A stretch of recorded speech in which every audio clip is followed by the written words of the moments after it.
L'importance de la relation d'aide dans la vie de l'homme, c'est la problématique au cœur de cet entretien. De quoi est-il question? Nous allons le savoir dans un instant. Et pour en savoir, nous recevons sur cet entretien Lazare Ploya. Il est pasteur, il est également formateur, sinon consultant et formateur en relation d'aide, directeur de l'Institut international de la recherche d'aide complète. Pasteur, merci d'avoir accepté notre invitation. Oui, bonsoir monsieur le journaliste. La relation d'aide, puisque c'est ça qui constitue l'ossature de cette émission, concrètement, qu'est-ce que c'est? Parce que beaucoup aujourd'hui ne savent pas ce que c'est que relation d'aide. Oui, lorsque nous abordons le sujet, la relation d'aide. Allons d'abord à la relation. Quand nous parlons de la relation, il y a plusieurs formes de relations. Il y a une simple relation. Il y a la relation familiale, la relation conjugale, la relation amicale, la relation parentale. Mais ici, il y a une particularité du moment où nous parlons de la relation d'aide. Et lorsque nous abordons le mot relation, c'est le lien par lequel on pourra apporter une aide à un individu, à une nécessité. Et ici, c'est le lien entre deux personnes, entre deux caractères, entre deux psychologies. Donc, et lorsque nous posons la question de savoir ce que c'est que l'aide, l'aide c'est la capacité. L'aide, ce n'est pas un don, ce n'est pas un cadeau, ce n'est pas de l'argent qui a été donné. Nombreux pensent que quand on parle de relation d'aide, nombreux pensent que l'aide c'est de l'argent. Non, loin de là. C'est plus que ça. L'aide en réalité c'est la capacité. L'aide c'est l'action d'intervenir en faveur de quelqu'un qui éprouve des besoins de se dire, les besoins de se comprendre et les besoins de se prendre en charge. Donc, l'aidant est là pour pouvoir joindre ses efforts à ceux du malade. Justement, quand on parle de malade, plusieurs facteurs entrent en jeu. Dites-nous, oui, vous voulez compléter quelque chose? Non, allez-y. Voilà, quelle est la source alors des blessures intérieures? Parce que vous parlez il y a un instant de malade, en tout cas, on entend par là qu'il y a plusieurs, facteurs qui entrent en jeu. Oui, quand nous parlons de malade, l'homme est un être malade. Ce n'est pas une prière, mais c'est une réalité. Du moment où, lorsque votre mal n'est pas sur le plan psychologique, c'est sur le plan spirituel ou c'est sur le plan physique. Donc une guérison est complète lorsque les trois aspects sont considérés dans la vie, sont pris en compte dans la vie d'un homme. Outre ça, la guérison est partielle. Le docteur s'en chargera, le médecin-chef s'en chargera du côté physique, mais le psychothérapeute ou le psychologue s'en chargera du côté psychologique et l'homme de Dieu s'en chargera du côté spirituel. Mais ici, la relation d'aide prend en compte les trois axes, les trois dimensions. Donc, quand on parle de quelqu'un qui est spécialiste, qui est un consultant dans la relation d'aide, il a la capacité de pouvoir quand même gérer ces trois dimensions. Ça permet d'identifier les problèmes psychologiques, les problèmes spirituels et les problèmes physiques. Merci. Pasteur, quelle est la source des blessures intérieures? Puisque j'en parlais il y a un instant. Oui, les blessures intérieures. Rien dans ce monde ne vient au hasard. Il y a toujours des causes. Et lorsque nous abordons les blessures intérieures sont en deux phases, ça présente deux phases. Il y a la phase prénatale et la phase postnatale. D'abord, quand on parle de la blessure intérieure, c'est lié à la vie de l'homme, c'est l'homme. La blessure n'est pas à l'extérieur, mais c'est l'intérieur. C'est un problème d'âme, c'est un problème d'émotion. Donc, il y a la phase prénatale. Ce qui concerne les blessures phase prénatale sont les problèmes que l'enfant dans le sein a reçu de la part de la mère. Parce que nous devons savoir que du moment où l'enfant a fait son entrée dans le sein depuis ce temps, l'enfant aussi subit les émotions, les comportements, tout ce que la mère sent de l'extérieur, l'enfant reçoit tout cela. Donc au point où, quand nous parlons des blessures, nous rentrons dans la phase prénatale, il y a 10 cas d'études de blessures intérieures pour ce qui concerne la phase prénatale. Il y a 10 phases et 10 cas d'études. Oui, c'est vrai, on ne peut pas aller dans les détails, mais est-ce qu'on peut avoir au moins quelques idées de ces phases-là? Voilà. Il y a, par exemple, l'enfant dont le sexe est préféré. On préfère le sexe, c'est-à-dire j'ai un nombre de filles, maintenant je ne veux plus de filles. Je veux maintenant de garçons. Mais à ma grande surprise, j'ai constaté que ce n'est plus, comment on appelle le sexe que je préfère, mais plutôt le même sexe s'est présenté. Il y a problème. Et cela, ça présente ses conséquences. De tels enfants présentent un nombre de caractères, un nombre de caractères, tels que une vie de conflit envers le sexe opposé. Vous verrez des hommes, vous verrez des femmes qui, pendant leur parcours, et vous allez constater qu'ils sont toujours en conflit avec le même sexe. Le même sexe. Et quelquefois, il y a des gens qui disent que je ne veux pas être sous la direction de la femme parce que les femmes là, elles menacent trop. Ce n'est pas là, comment on appelle, c'est la source, c'est parce qu'il y a eu préférence de sexe. Et aussi de tels enfants, nous devons comprendre que ce dernier a une mauvaise image de lui-même. Cet enfant ou cet homme a une mauvaise image de lui-même. Il ne se sentira jamais à la hauteur d'un projet, à la hauteur de quelque chose. Il va toujours chercher des associés, des collaborateurs, mais seul faire face à tel projet ou bien à telle décision, il ne pourra pas supporter. On va penser que c'est de ce jour, mais c'est ça date de la des phases prénatales. Et notons que l'homme est le produit fini de son passé.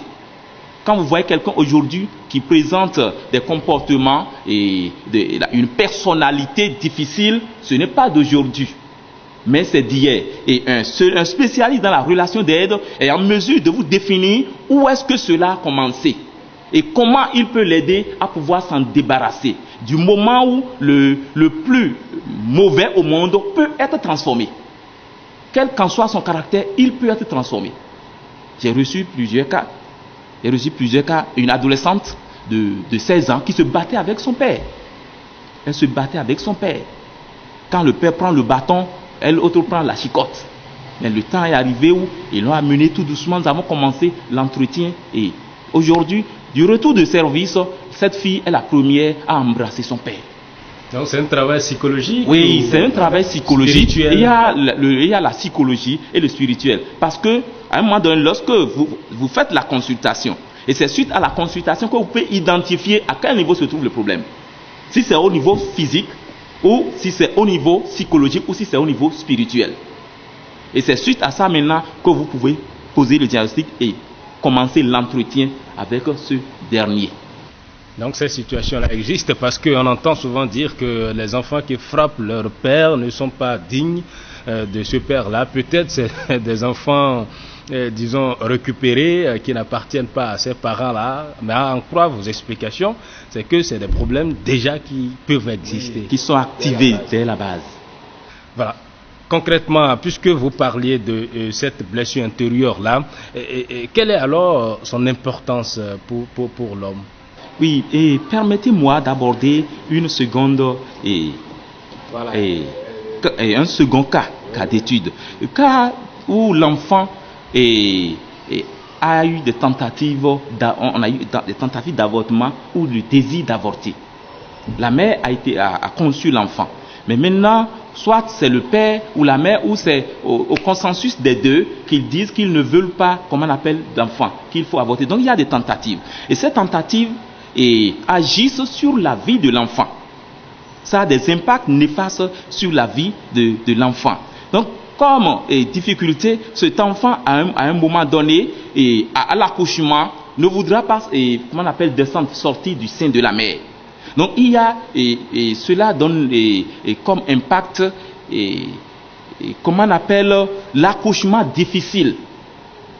L'accouchement difficile. Donc soit l'enfant se met en position d'assise, ou bien l'enfant se met en position transversale. Et on va penser que c'est un truc, non. Il faut aller à des entretiens, il faut identifier pour savoir ce qui est à la base de cela. Donc d'ici, tout de suite, il y a l'urgence de la chirurgie ou de la césarienne. Alors qu'on pouvait vraiment échapper, comment on appelle, à cette forte dépense. Donc voilà. Aujourd'hui, on assiste quand même à de nombreux cas de césarienne. Oui. Est-ce que tout peut entrer peut-être dans ce cadre-là, ou bien il peut y avoir d'autres facteurs qui pourraient expliquer aussi? Monsieur le journaliste, il peut y avoir d'autres facteurs, tels que le problème de bassin. Il y a quelquefois des femmes qui n'ont pas de bassin. Donc là, ils sont obligés de passer par la césarienne. Voilà, est-ce qu'on peut avoir d'autres cas encore? Oui, outre ça. Oui, mais même ceci, les conséquences sont énormes, très énormes. Sont très très énormes. Ce dernier maltraite aussi ceux qui ne sont pas de même sexe que lui. Il maltraite ces gens.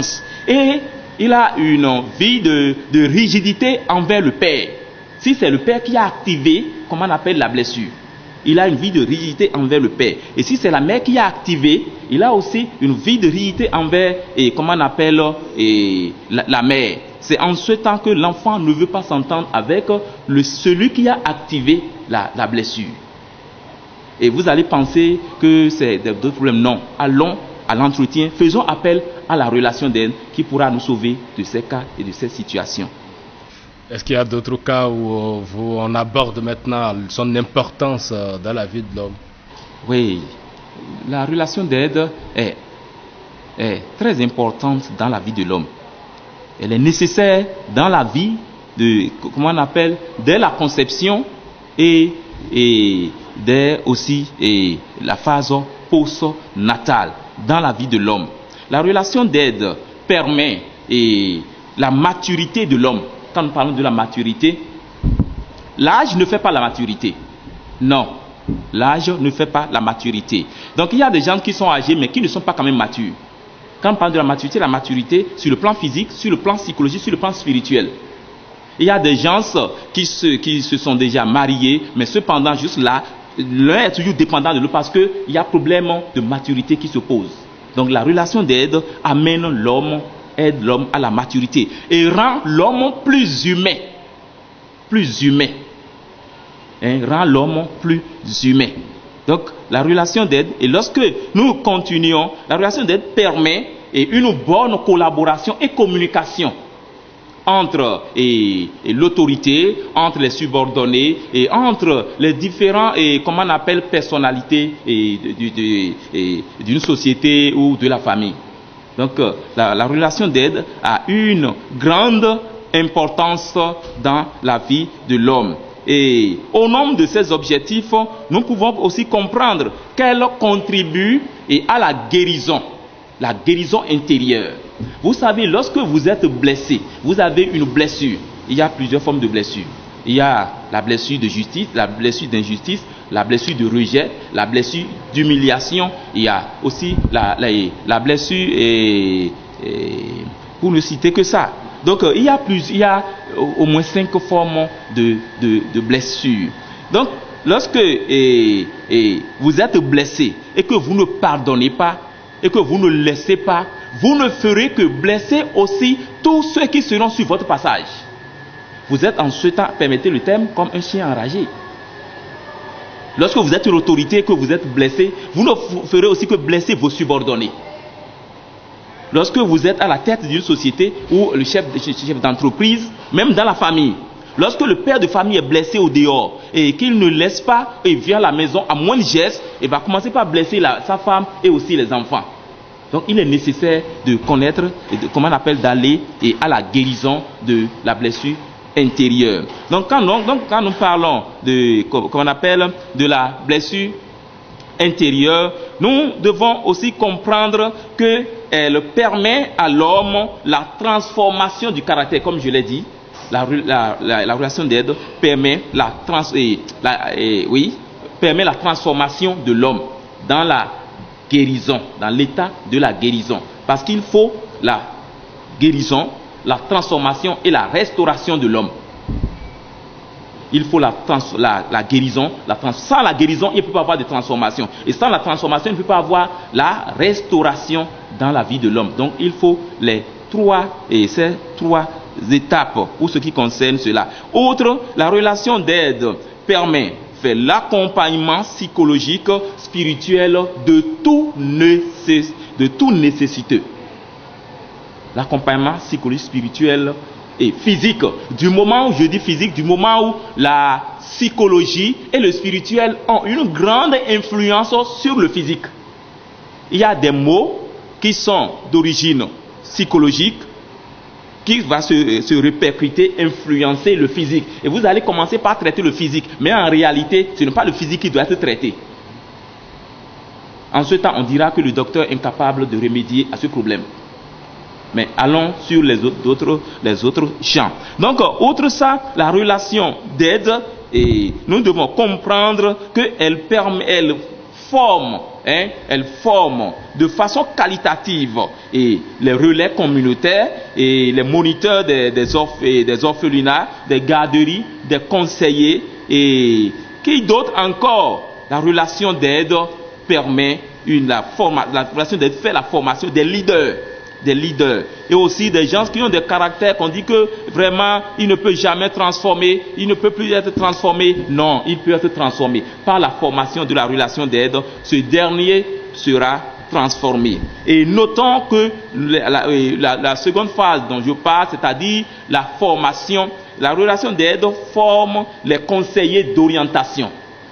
Les conseillers d'orientation, les travailleurs sociaux, aussi les thérapeutes conjugales et familiales, pour ce qui concerne les conflits au niveau, et comme on appelle, de la famille, la relation d'aide s'en charge. Quand vous abordez aussi la sexologie, c'est-à-dire les problèmes liés au sexe, la relation d'aide prend en charge. Aussi la criminologie, la relation d'aide est diminuée. Par la relation d'aide, nous pouvons diminuer le taux de la criminalité dans notre pays. Nous pouvons diminuer le taux de la criminalité dans notre pays. Elle forme aussi, en intervenant en toxicomanie, ceux-là qui sont les drogués et les toxicomanes. La relation d'aide permet d'agir sur leur vie par la guérison. Donc la guérison par des entretiens. Donc la relation d'aide agit dans tous ces domaines. Aussi en éducation spécialisée. Quand vous voyez quelqu'un qui est bien formé, et s'il n'a pas le moral, et s'il n'est pas mature, voilà, comment pourra-t-il répondre aux préoccupations? Aussi, ceux-là qui sont les psychothérapeutes, la relation d'aide les forme, pas la relation d'aide, de format. Il y a nombreux qui sont ceux-là, et nombreux sont ceux-là qui peuvent être formés dans le domaine de la relation d'aide, monsieur le journaliste. Et permettez de donner quelques causes qui m'est venues à cœur. Lorsque nous prenons les enfants, et surtout, c'est tous les enfants, mais surtout les enfants de 2 à 6 ans, 2 à 6 ans. Lorsque ces enfants n'ont pas eu l'amour maternel, et surtout durant cette période, lorsque l'enfant n'a pas eu la présence de sa mère, ou la présence de son père, ou l'affection parentale, ça laisse des séquelles dans sa vie. Ça laisse des séquelles dans sa vie. Parce que c'est un moment, c'est ça surtout qui est à la base des problèmes de la sexologie, des problèmes sexuels. Parce que c'est durant cette étape que le sexe le sexe de l'enfant est comment on appelle, activé, est développé. L'énergie sexuelle, c'est durant cette étape. Donc quand l'enfant, c'est un garçon et qui n'a pas eu durant cette période la présence de la mère, l'affection, l'amour qu'il faut, quand il va commencer par grandir, notons que c'est d'avoir un vide en lui. C'est une fin en soi. C'est une fin. Donc il va commencer par chercher à combler ce vide. Du moment où le monde a horreur du vide, Du moment où le père n'a pas pu combler, donc l'enfant ou la mère n'a pas pu combler, l'enfant va commencer par chercher à combler ce vide. Et en cherchant à combler ce vide, il va aimer, c'est-à-dire le contact entre le sexe opposé. Si c'est des adolescents, vous allez le voir toujours être mêlé aux adolescents, aux adolescents sexe opposés, jusqu'à ce que la vie du sexe va commencer. Parce que ce vide est là et il veut vraiment combler ce vide. D'où le problème sexuel est né. Vous allez chercher à le frapper, le corriger, faire tout, mais vous aurez le temps de dire j'ai tout fait, mais vous n'aurez pas fait l'essentiel. Il faut lui faire appel à la relation d'aide qui pourra l'aider pour la transformation du comportement. Oui, il y a assez d'éléments, monsieur le journaliste. Oui, assez d'éléments, et vous en avez cité quelques-uns. Oui. Vous avez cité beaucoup de cas que la relation d'aide peut peut-être aider à régler la question de maturité, de la criminalité et tout. Mais dites-nous, comment est-ce que cette relation arrive-t-elle à transformer justement l'être humain? Oui, merci monsieur le journaliste. Oui, quand nous parlons de la transformation, il y a des étapes. D'abord, nous arrivons à identifier le problème réel, si le problème est physique, ou si c'est psychologique, ou si c'est spirituel. Parce qu'il y a des gens qui ont des problèmes spirituels qui influencent sur le physique, psychologique, qui influencent sur le spirituel. Donc, dans ce cas, nous faisons d'abord une consultation. Et c'est suite à la consultation qu'il y a des mesures d'accompagnement qu'il faut adopter, qu'il faut appliquer à ce malade, à ce dernier. Donc c'est des mesures d'accompagnement qu'il faut utiliser pour pouvoir l'aider. Et lorsque nous parlons de la relation d'aide, je ne me glorifie pas, mais ceux-là qui ont fait la relation d'aide ne peuvent pas s'égarer au psychologue. Du moment où la relation d'aide prend en compte le volet psychologique, le volet spirituel. Le psychologue s'arrête au niveau de la psychologie. Mais celui qui a fait la relation d'aide a les bagages, a la capacité de pouvoir répondre aux différents besoins de l'homme en ce temps.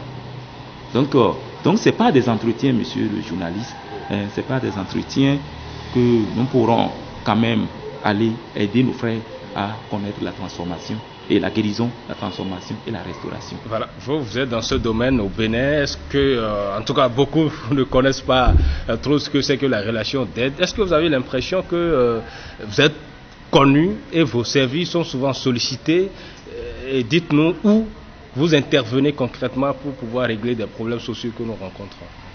Et pour ce qui concerne le sujet que vous avez évoqué, bon, d'abord, le sujet n'est pas connu au Bénin. En Afrique, c'est un peu connu, mais au Bénin, ce n'est pas aussi chose. Donc, moi, j'ai fait ma formation à Lomé, et à Tema, au Ghana, et aussi à Québec. Donc, voilà un peu le parcours selon les différents niveaux de la relation d'aide. Donc, nous sommes en train actuellement de nous installer ici au Bénin pour pouvoir aider. Donc, il y a des fondés qui nous ont souvent sollicités pour intervenir dans les écoles, enseigner ce que c'est que la relation d'aide, enseigner et comment on appelle l'importance de la relation d'aide. Et notez qu'à cette séance, les enfants pleurent. Les enfants pleurent comme si c'était la chicotte qui les accompagnait. Les enfants pleurent parce qu'ils se voient, ils ont vu en eux-mêmes les problèmes qu'ils sont en train de traverser, c'est-à-dire les causes de ces problèmes. Un jour, un jeune me disait, il dit, monsieur, votre cours nous fait tellement pleurer. Et ces deux-là, et c'est des pleurs que nos pères n'ont va à la guérison. Sans les pleurs, sans avoir fait sortir les larmes, on ne peut pas avoir la guérison. Donc ceux-là, quand quelqu'un est pleuré, on lui dit, tais-toi, ne pleure pas. On est en train d'imprimer celui-là. Parce que ce qui n'est pas exprimé est imprimé. Et lorsque vous imprimez ça, ça vous rend malade. Ça peut vous traumatiser. Cela est à la base des maux, des stress, des maux que l'on peut trouver, même la dépression. Donc nous intervenons dans les écoles et les gens, nous recevons les cas dans notre institut. Il y a les cas qui viennent et actuellement, c'est ainsi que nous sommes en train de travailler. Donc, des cas viennent d'un peu partout de ceux-là qui nous ont entendu parler. Voilà. Voilà, nous tendons déjà vers la fin de cette émission. Dites-nous en conclusion ce qu'on peut retenir. Voilà, et monsieur le journaliste, je voudrais dans un premier temps solliciter l'aide des différentes autorités de ce pays, solliciter l'aide de tous ceux-là qui pourront quand même venir au secours pour que l'on puisse quand même aider notre foyer, notre famille, notre peuple, notre société, pour qu'il y ait moins de dégâts, pour qu'il y ait moins de criminalité, pour qu'il y ait moins de méchanceté, pour qu'il y ait et quand même moins, nous puissions diminuer le nombre de prisonniers dans notre pays. Nous puissions vider, comment on appelle, nos prisons. Parce que par la relation d'aide, on peut vider les prisons. On peut empêcher l'homme d'aller à la prison par la relation d'aide. Parce que vous lui expliquez et il connaît ce que c'est que la relation d'aide et il applique la relation d'aide. Et quand nous parlons de la relation d'aide, celui qui réellement doit connaître le changement, c'est quelqu'un qui a eu dans le premier temps la connaissance. La connaissance. Parce que vous connaissez l'homme, vous connaissez.